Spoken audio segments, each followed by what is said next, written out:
There is a quiet moment in every life when a dream is first born. It is not announced or celebrated.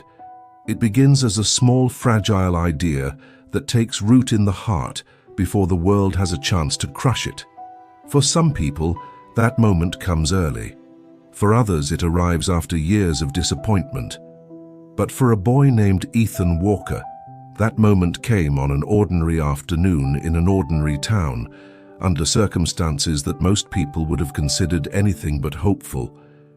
This is not a story about instant success. It is not a story about luck or shortcuts. It is a story about what happens when someone refuses to let other people decide the size of their dreams. And it begins with a boy who owned nothing except belief. Ethan grew up moving from place to place, not because his family wanted adventure, but because stability had never been an option. His father worked wherever he could find honest labor. Sometimes it was construction, sometimes it was repairing fences on rural properties. Other times it was caring for animals on small farms that paid just enough to get by.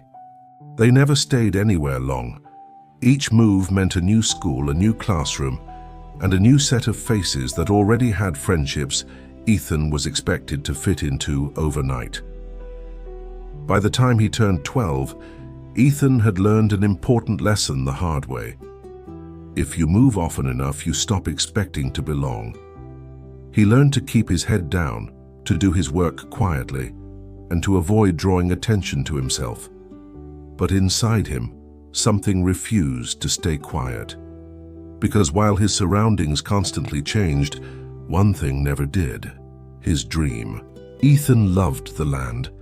Wide open spaces made him feel free in a way crowded classrooms never could. He loved the smell of soil after rain, the sound of wind moving through tall grass, and the steady rhythm of work that came from caring for animals. Whenever his father took a temporary job on a ranch or a farm, Ethan felt like he could finally breathe. He would wake up early, before the sun, just to help, not because he was asked, but because it felt right. He learned how to mend fences, how to feed animals properly, and how to recognize when something was wrong just by watching quietly. Somewhere between the dust on his boots and the calluses on his hands, a vision began to form. One day, Ethan told himself, he would own a ranch of his own. Not a small one, not a borrowed one. A place that belonged to him. A place where he could build something lasting.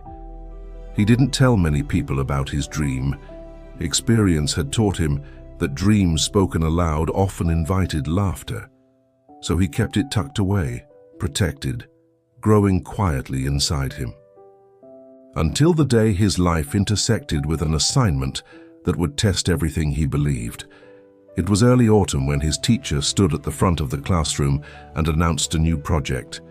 She asked each student to write an essay about their future. The room filled with whispers. What job do you want? Where do you see yourself in 10 or 20 years? What are your goals? For most students, it was just another assignment. For Ethan, it felt like an invitation. That afternoon, while other students rushed through their work, Ethan sat at the small kitchen table in their rented home long after dinner. His father noticed the light still on and asked if everything was okay. Ethan nodded, his eyes focused on the paper, and said he was just writing. But what he was really doing was something far more important. He was allowing himself to dream without limits.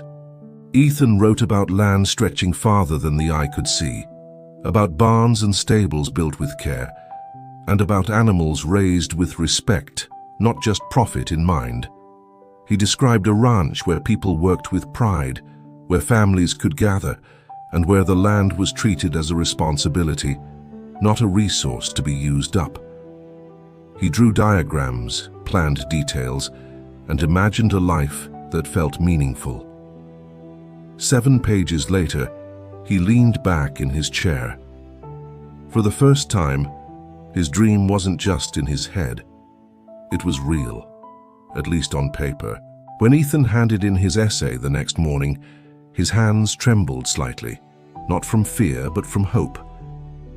Days passed. Then one afternoon, The teacher returned the graded papers. Ethan saw it before he even picked it up. A large red mark on the front page. An F. Below it, written in firm handwriting, were 4 words that made his chest tighten. "See me after class." Ethan sat through the rest of the day, barely hearing anything. When the final bell rang, he waited as students filed out and chairs scraped the floor. The classroom slowly emptied until it was just Ethan and his teacher. She looked at him for a long moment before speaking. She asked if he truly believed this dream was realistic. He swallowed and quietly said yes. She sighed and explained that dreams were important, but they had to be practical. His family didn't have money, they moved constantly. A goal like this required resources he simply didn't have. She slid the essay back toward him and told him to rewrite it with something more achievable if he wanted his grade reconsidered. The room felt smaller. Ethan nodded politely, but inside something broke. That evening he didn't speak much. His father noticed. After dinner, they sat on the porch watching the sky darken. Ethan handed him the essay, and his father read every page slowly. When he finished, he didn't say anything right away. Then he asked a single question. Was this really what Ethan wanted? Ethan didn't hesitate. He said yes. His father nodded and told him that the world was full of people who gave up on their dreams because someone told them they were unrealistic. If Ethan changed his dream now for a grade, he would learn to change it again every time life became difficult. He placed the essay back into Ethan's hands and told him the choice was his. Ethan didn't sleep much that night. He thought about the grade, the consequences, and the disappointment. But more than that, he thought about who he would become if he walked away from his dream. A week later, he turned in the same essay unchanged. When the teacher asked if he had rewritten it, Ethan met her eyes and said he would accept the grade. The grade remained. Years passed. Life did what it always does. It tested him. Ethan worked after school, then after graduation, and long after others had quit. He saved money. He learned constantly. He failed more times than he could count. But he never abandoned the vision that had once earned him an F, because some lessons matter more than grades. Dreams don't collapse all at once. They erode slowly, not through dramatic failure, but through exhaustion, doubt, and the quiet voice that asks whether it is even worth it anymore. For Ethan Walker, the years after school were not heroic. They were ordinary, difficult, and unseen. While others chased stability, Ethan chased experience. He worked wherever he could, through early mornings, late nights, cold winters, and blistering summers. Some jobs paid barely enough to cover rent. Others promised opportunity and delivered disappointment. But every job taught him something: how to negotiate, how to manage land responsibly, and how to read contracts instead of trusting words. Most importantly, they taught him how to keep going when no one was watching. There were moments he almost quit, moments when the dream felt childish compared to reality. Friends bought homes, started families, and built predictable lives. Ethan rented small rooms and drove old vehicles that broke down at the worst times. More than once he sat alone wondering if the teacher had been right. But each time he remembered the essay, the 7 pages he had written without fear. And the boy who believed before life taught him to doubt. And so he kept going. Years turned into decades. Slowly and carefully, Ethan began acquiring small pieces of land. Nothing impressive, nothing anyone would brag about, just enough to start. He reinvested everything, improved the soil, and expanded patiently. There were setbacks, floods, market crashes, unexpected losses. Each one threatened to undo years of work. But instead of quitting, Ethan adapted. Because the dream had evolved. It was no longer about proving someone wrong. It was about honoring the promise he made to himself. One autumn afternoon, something unexpected happened. Ethan received a request. A local school was organizing a student camping trip, and they were looking for a ranch willing to host it. Ethan hesitated. His land had grown, yes, but he had never opened it to visitors. Then he remembered something else: a classroom, a teacher, a paper marked in red. He agreed. The day the students arrived, the ranch was quiet and golden under the afternoon sun. Wide fields stretched outward. Barns stood exactly where Ethan had once drawn them as a boy. A large group stepped off the bus. Among them was an older man, walking slowly, observing everything with careful eyes. When Ethan approached to welcome them, the man froze. For a moment, neither spoke. Then recognition dawned. "Ethan?" the man said softly. Ethan smiled. "Yes," he replied. The teacher looked around in disbelief.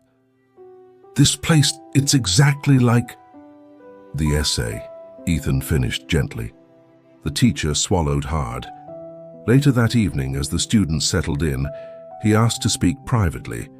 They stood near the fireplace in Ethan's home, a large house, warm and solid. Above the mantel hung a framed paper, the graded essay, the red F still visible. The teacher stared at it, his voice unsteady, and admitted that he had given that grade because he was afraid. Afraid Ethan would be disappointed the way he once had been. He said he had stopped dreaming and tried to stop Ethan too. Ethan didn't feel anger, only understanding. He said that some people protect themselves by giving up, while others protect themselves by holding on. The teacher nodded, deeply moved, and whispered that Ethan had held on. That night, as the fire crackled softly, Ethan reflected. Dreams don't need permission. They don't need approval. They only need commitment, the courage to believe when no one else does, and the patience to work when no one is watching. If there is one message to take from this story, it is this: never let someone else decide what is possible for you. Dreams are fragile. They must be protected, nurtured, and worked for, because the world will test them relentlessly. But if you refuse to let go, one day you may look around and realize you are standing inside the life you once imagined. If this story inspired you, please like, share, and subscribe to support more stories like this. Thank you for spending your time here. May you have the courage to chase your dreams, the strength to endure the journey, and the peace to enjoy what you build along the way.